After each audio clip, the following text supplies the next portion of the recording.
You are listening to Be Brilliant in Your Business, the podcast that helps you create a rich business and meaningful life. I'm your host, Lindsay Brownson, and I'm here to deliver a creative cocktail of pep talks and practical tools to break the habit of being busy so you can have what you really want in life. If you are new to the podcast, welcome. I am so glad you're here and look forward to being part of your brilliant business.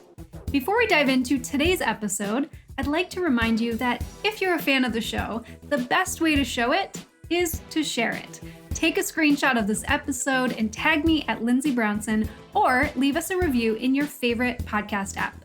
It means so much, and I love being able to connect with you a little bit more personally. So, are you ready? Let's go. Hey, Mavericks, welcome to the show. Today, we are talking about wealth and luxury and identity and how objects in our life have symbolic meaning to us, how they can contribute to the sense of identity or the luxurious experience of life that we want to create for ourselves. Whatever that looks and feels like for you, your version of it is exactly what I'm talking about.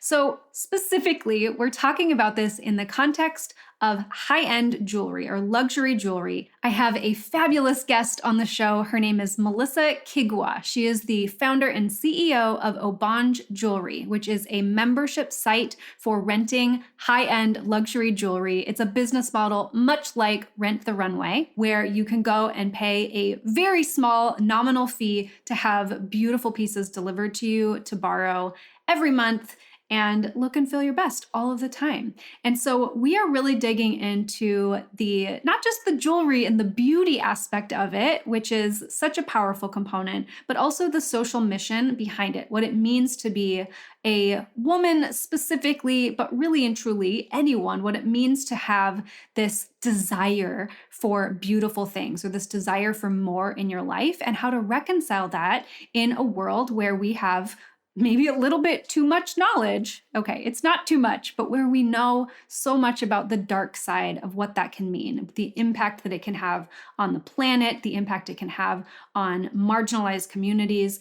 Oh, there's so much to this conversation, but really bringing those two pieces together, right? So how do you look good and feel good and also do good in the world at the same time? This is quite a rich conversation. And speaking of rich, we also dive into the topic of investing and why investing is such a powerful way to create a positive impact in the world. And Melissa's company has a pretty cool way to get started with investing. Whether you're new to it or not, this is a great way. You don't have to be the typical Silicon Valley type in order to start investing and start participating in that. So stay tuned for that because we talk about this closer to the end of the conversation. This is such a good one. I'm so excited for you to hear this. Let's dive in and talk with Melissa. This episode is brought to you by 30 Day Done, my simple framework to take your best ideas off the back burner and get them done in, you guessed it, 30 days or less. And you're going to do it without overwhelm or overworking because burnout is lame. I'll show you how. 30 Day Done is free for you inside the Maverick HQ, a resource vault that is chock full of helpful tools for your business. Visit lindsaybrownson.com/Maverick to join now. Hello, Melissa. Thank you for coming on the show. I'm so excited to be here.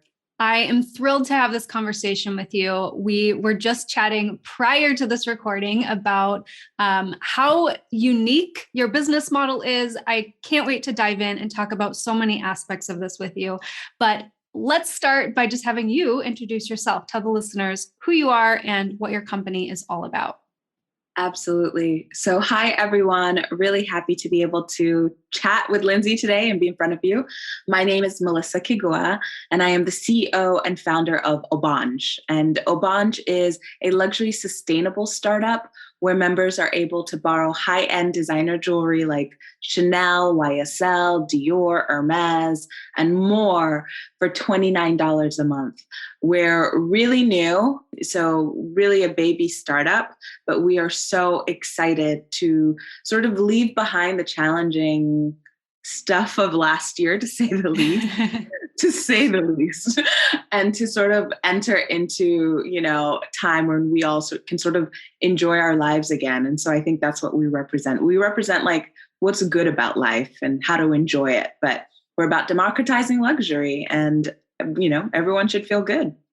That's so good. I love it. Okay. So since you brought up obviously COVID and the changing world, I think it's a really interesting piece to consider that, jewelry is something that we are typically utilizing for, especially luxury jewelry, for special occasions and for in-person events. But how does that relate to this lifestyle and the way that our lives are changing nowadays? Yeah, I love that.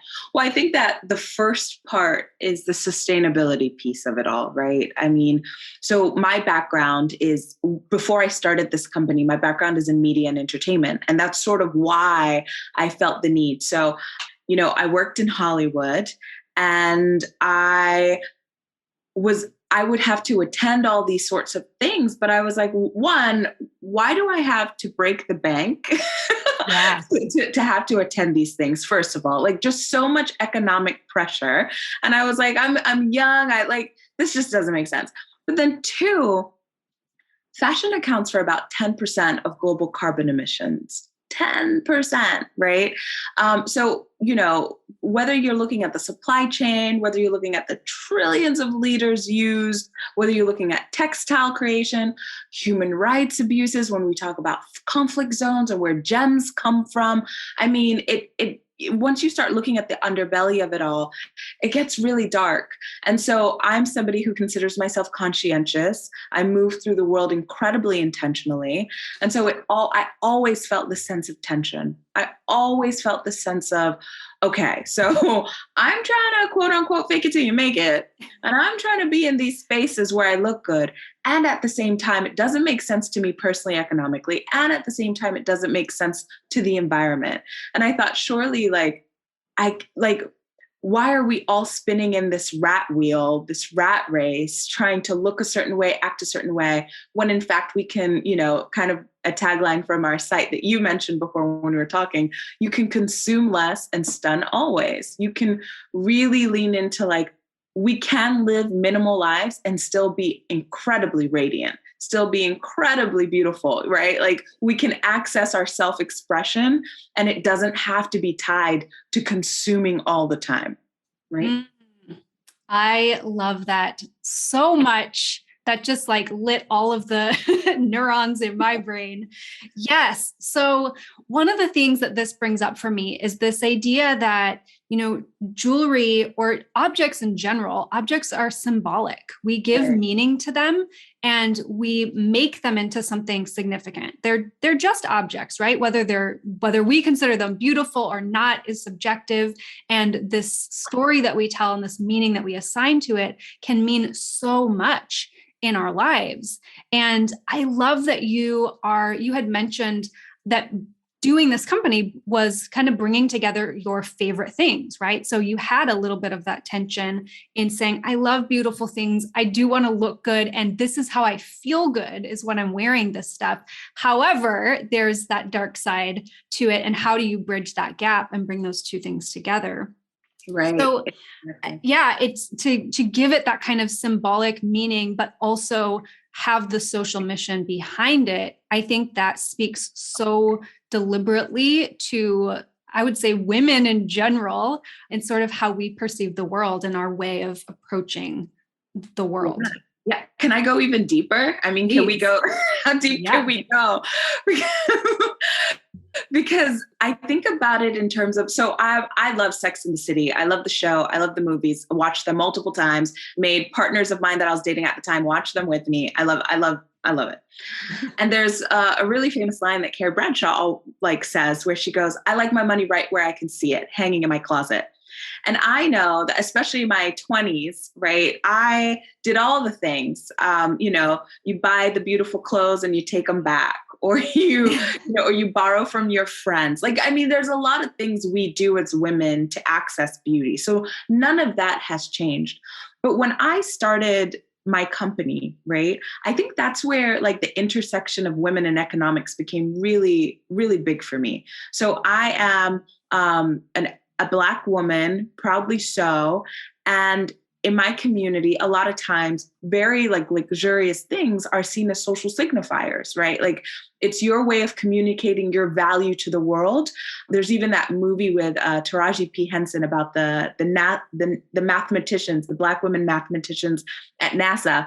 Mm-hmm. And how, I'm paraphrasing, but someone had sort of asked one of the scientists, how come you always are dressed to the nines? Like, how come, like the rest of the guys are just basic? Like, why do you always look like you're on a catwalk? And she said, so no one mistakes me for the janitor. And I think that's part of like the collective memory of specifically Black women, but even women in general, we have this relationship to beauty, right? We have this relationship to how we want to walk in the world and how we want to be seen, right? And I think that that's pretty ancient, right? Whether it's getting a mate, whether it's being acknowledged in our social settings, whether it's just having value. But when I started this company and I started digging into the data around women, entrepreneurship, and all of those things, it was overwhelming in terms of thinking through, if it's true what Carrie Bradshaw says, I like seeing my money where I can see it in my closet, right? Like, and a lot of us take a sense of pride when we're doing well and we buy these beautiful things. And as we should, we worked really hard. But the economic gap, if I'm spending $1,000 on a Chanel necklace, right?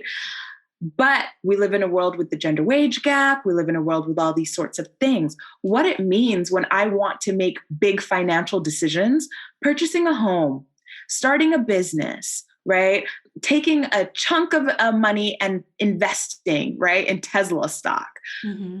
That, like our relationship to fashion, the money we spend, it can be so big, right? And even I had to sort of sit with myself and say, how much is in my closet that actually could have gone into my business? But like, I wasn't aware, right? Like I was proud. So these are just like that's like my own personal story of entering into this and recognizing how like deep it goes. Now, of course, when you interact with the brand, we're very lighthearted. We're very fun. I mean, it's luxurious. We want you to live your best life. But in terms of me as the founder, I think I have a very critical awareness of the ways women live in the world, our financial realities, but also our, sort of planet realities, and really trying to figure out how do we do business in a way where we're able to sort of have that loop, right? Where we're able to sort of do good, be good, but also really provide something that's relevant, right? To the way we live our lives. Yeah. Do good, be good. And I would add feel good. Yeah. 100%. In that process. Yeah. That's it's a triple bottom line kind of thinking. Yeah. We don't have to feel guilty to want to look good, but exactly. Yeah. And what I think is so interesting too. And so what I really love, and I just keep coming back to this sort of different ways, I'm trying to find the right words for this, but this approach, your approach to this kind of business is really, I think, addressing a challenge that, again, I'm going to assign this probably more gender specific to women, but this is a human challenge of figuring out the more that we learn about who we are, the more we come into ourselves, the more we learn about the realities of the world. I think we often run into this. We have this experience of dissonance between, what do I want and what are my values? What do I really believe in? And how does that align with, like you said, those greater ambitions and those desires to have luxury and wealth and excess and abundance in our lives? And sometimes we can really feel kind of stuck, sort of, as you had addressed it, between seeing fashion items or luxury items in a particular light as good or bad, I guess, assigning this sort of morality around it. But yeah, I think it's it's so important to recognize that, fashion, especially with luxury items or with any items, it's not about the thing. It's about the meaning. It's about how we feel when we wear it. It's about, our identity and who we see ourselves as. And it's not that we are better or worse or more successful or less successful in having those objects. It's about like giving ourselves permission to be at our best, to feel our best. Yes. And it does. And Lindsay, it does change things. It does. You walk with that Tiffany bracelet on and necklace, you feel like you are that girl. 100%. You know what's so interesting, Melissa? So I've been recalling, I did this vision at the very beginning of my career. So about 15 years ago, I did this like meditation, this deep visualization exercise. And I saw myself as the successful business owner. I was doing something completely different in my career back then from what I saw. And it was very interesting that that's now what I've created. But I've been recalling this vision so clearly that I can see my office, I can see my desk, and I can see my outfit and my hair. I can see what I look like. And I'm telling you, Melissa, that is what I have around me today. I am wearing that outfit. I'm wearing that power suit in my office, in my home, and I'm doing my hair the way I envisioned it. And it's just so fascinating that, as a 20-something, new professional, trying to figure out who I was in the world, that I had something that was like so tactile and clear to me, and that it has meant so much that it's carried through to how I actually have the things arranged in my life today. I love that. It also speaks to what a manifestor you are, right? Which is exactly it. Like, and that's where I come back to, we work really hard, right? Like we work really hard to become who we become. And so we should have options to enjoy life, and we should have options to enjoy and to self-express, exactly as you've said, right? Like what a beautiful story, what a inspiring story, and what a sense of power you would walk in the world with, knowing that you did this, right? Like the hell or high water, you made it happen for yourself, right? And so we also, deserve the ability to, adorn ourselves in all sorts of ways, right? To sort of like be able to, I call it co-curating with whatever we believe in the world, right? Like just, you get to co-curate your life. You get to do this thing, and I think that's amazing. Yes, I could not agree with you more. So, okay, I'm really curious to know, why jewelry? Why was that the specific direction that you went? What is your connection with jewelry? Yeah, well, it's really funny because I went to grad school in London and I was not studying anything about jewelry. So before I mentioned media and entertainment as my background. So I started as a journalist, traveled the world doing that, and then I made my way to Hollywood. But while I was in grad school, I always had this sort of passion for jewelry. And I thought, oh, maybe I can on the side, sort of become an artisan and make beautiful jewelry. And I would go to trade shows and I would meet fifth generation artisans who had relationships with the, diamond mines. And I was like, oh, Melissa, stay in your lane. So I've always loved the space. And when I thought through, okay, well, all the sorts of things that we've been talking about, and really sort of digging deep, if I'm going to leave my career, it has to make sense. And it has to make sense to what I can spend the next 10, 20 years of my life committed to. And, I saw that Rent the Runway has done extraordinarily well. And we know them in terms of garments. Le Tote has done really well on Stitch Fix, and we know them in terms of garments. But in terms of jewelry and accessories, which we'll be expanding into, that's a space that really hasn't been explored as much as it can. There's a lot you can do in that space. And so that seemed to me where the niche was. Mm-hmm. Yes, that is the mark of a true entrepreneur, right? Is finding those gaps in the market and saying, you know what, I have something here that I can do. Right. I can take my unique spin on it.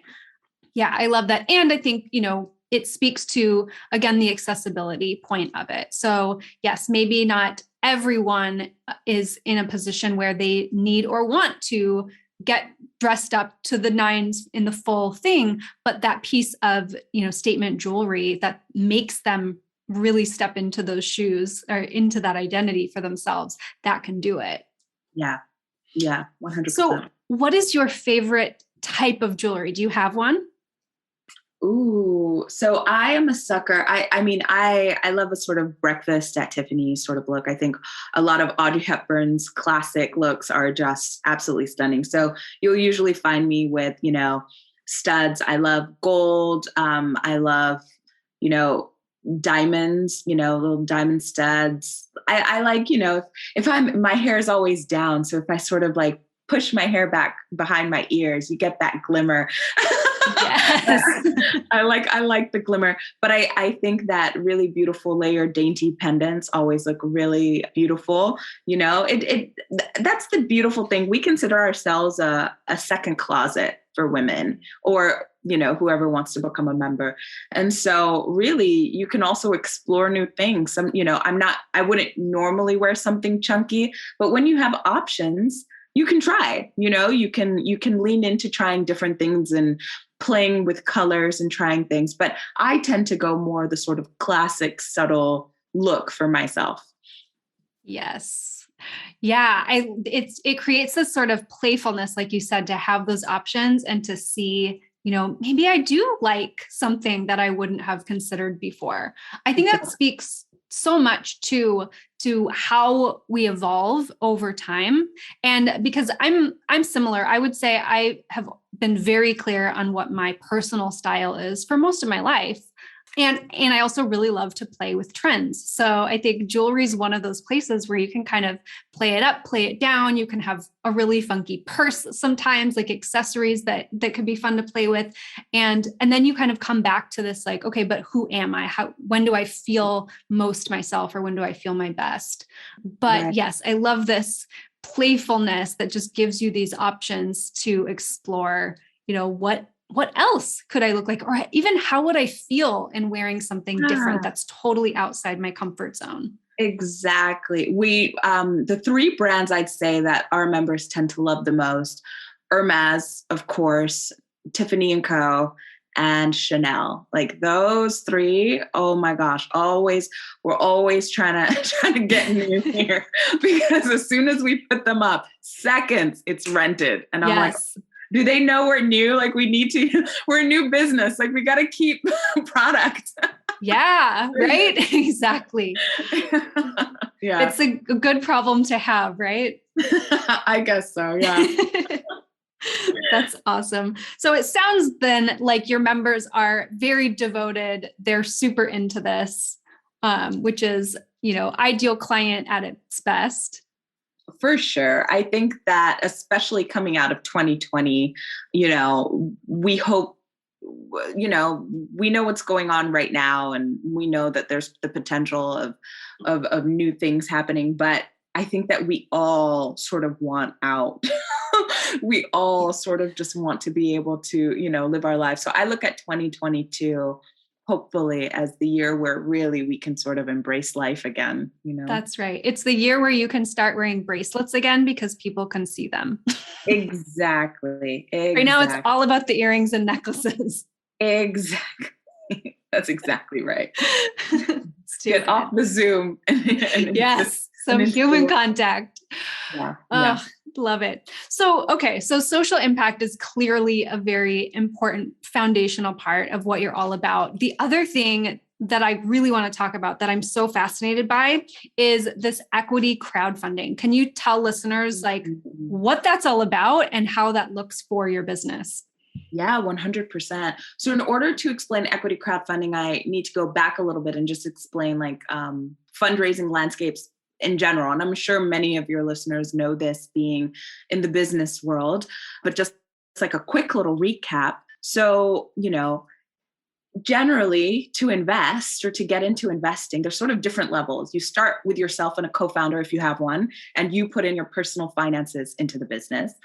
And then sort of the second round would be a friends and family round, where you're able to sort of get the people in your life who believe in you and believe in the mission of what you're trying to build to give you some money that can go into the business. And again, they're getting shares for this and they're getting some sort of equity for this. Then the third round would be angel investors. And those are individuals who, can write a check of $10,000, but maybe even $50,000, right? Individuals who, are accredited investors, want to get involved in the business, but they're not necessarily writing big old checks. And then you get into the VC venture capital world, and those are writing anywhere from, there are micro VCs now that will write anywhere from $250,000 to $1 million. But usually, when it comes to VC, they're writing $1 million, $10 million, $250 million, right? They want a 10x, a 20x, 50x, 500x return on their investment, right? Only a small sliver of businesses actually fit into that. But when we come back down to these, like the family and friends round, the angel round, if you need an infusion of capital outside of maybe a bank loan, or you need an infusion of capital outside of, the more traditional ways you can get access, those are sort of your options. And now when we talk about women's businesses, again, I dig into the data a lot. It's just, we don't tend to be financed in these ways. Mm-hmm. Now, equity crowdfunding is about 5 years old. And it sort of looked at the gaps between women being able to, not just women, sort of any community that's left out of the investment space. And to become an accredited investor, you usually have to have about $1 million net worth, right? That's a Silicon Valley model, right? Mm-hmm. How many people just have $1 million that it's like, oh, I'm just going to write checks to startups that may or may not make it, right? So that's where equity crowdfunding comes in. And it says, listen, we all should be able to play this game. We all should be able to build generational wealth for ourselves. It shouldn't just be athletes and entertainers. It shouldn't just be guys who are able to, like Grant Cardone, who's able to make buy billions of dollars worth of real estate, and like Warren Buffett. There's got to be more to this. There's got to be more ways for us to get in on this. Yeah. So with equity crowdfunding, you can invest $100 at a minimum of $100 in a company that's on a platform. WeFunder is one of the biggest ones. Republic is another really big one.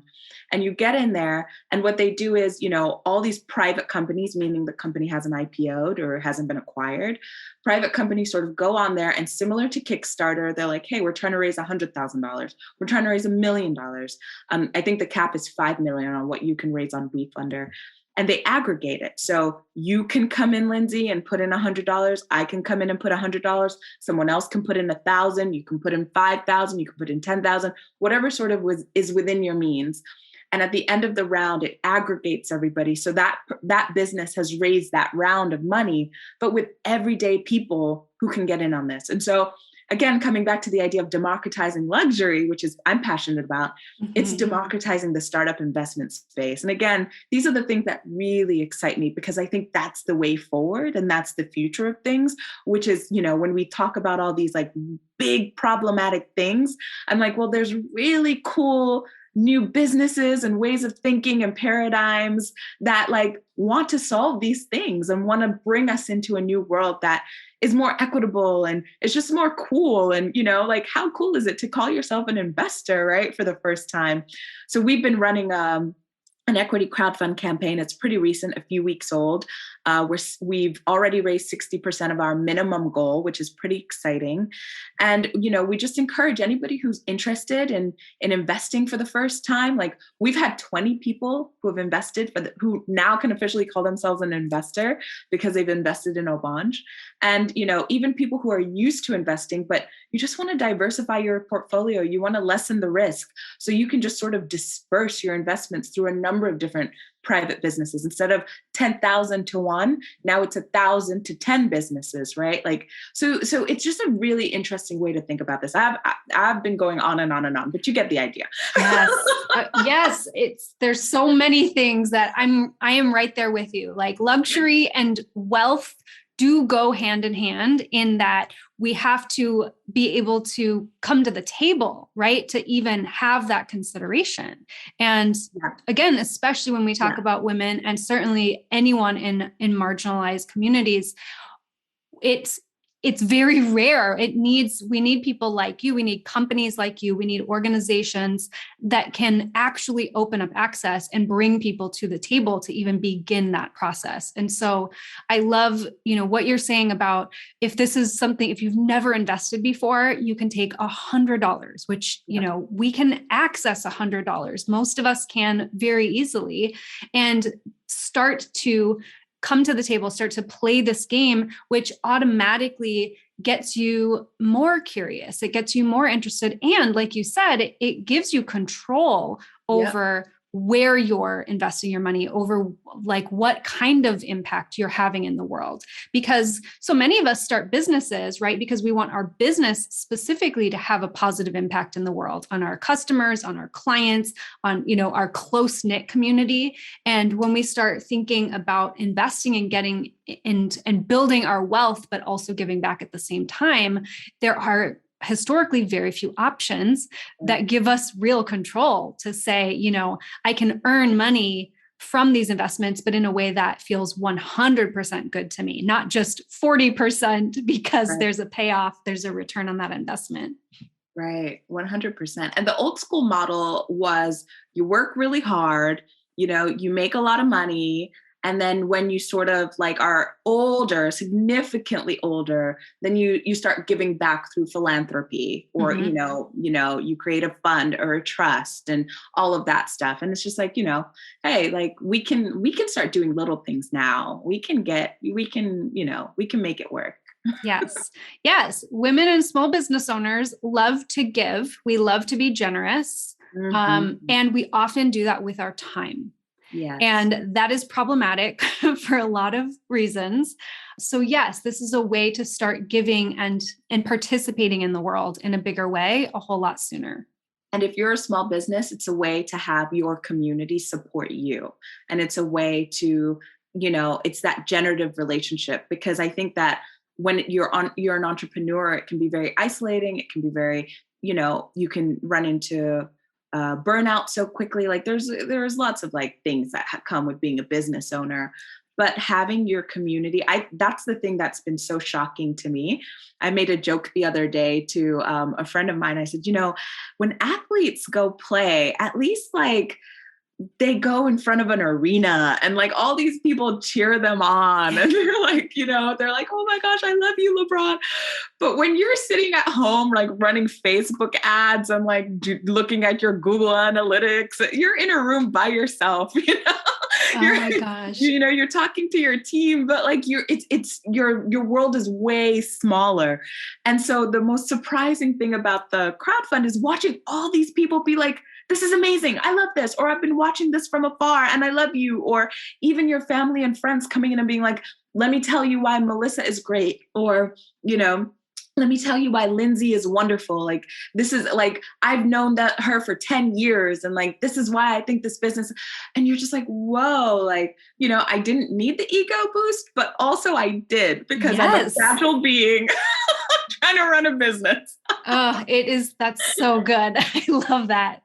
And yeah, it's, I always tell people like your community and people do want to support you. You just have to be open and willing to let them. And this is such a beautiful way to do that. It's like this love fest of people showing up for you and contributing in a whole lot of different ways. Yeah. It also, as you were talking, I was thinking, do you remember Staples has that like easy button? It's like this little tchotchke thing that you press and then it's like, that was easy. I think entrepreneurs need one that's like claps and cheers. Yeah. Yeah, I agree. Should we sell that on the side on Etsy? Totally. Yeah. Or at least it could just be an app. Just once an hour, you just have a thing pops up that says, hey, you're doing a great job. Exactly. Every time you hit send on an email, it's like, woohoo. Exactly. Your hair is great. You did the thing. So good. I love it. I think we're onto something here. So good. Well, okay, Melissa, thank you so much for coming and sharing all of this. I think you could tell I could talk with you for hours. So I just want to sort of recap and give listeners a chance to digest all of this. But there's kind of two directions that I want to send listeners to go connect with you further. And one, certainly to go and check out the jewelry. These memberships start at $29 a month, and they will make you feel like $1 million every day. Yeah, 100%. Our closet has more than $40,000 worth of jewelry. Come in, get in.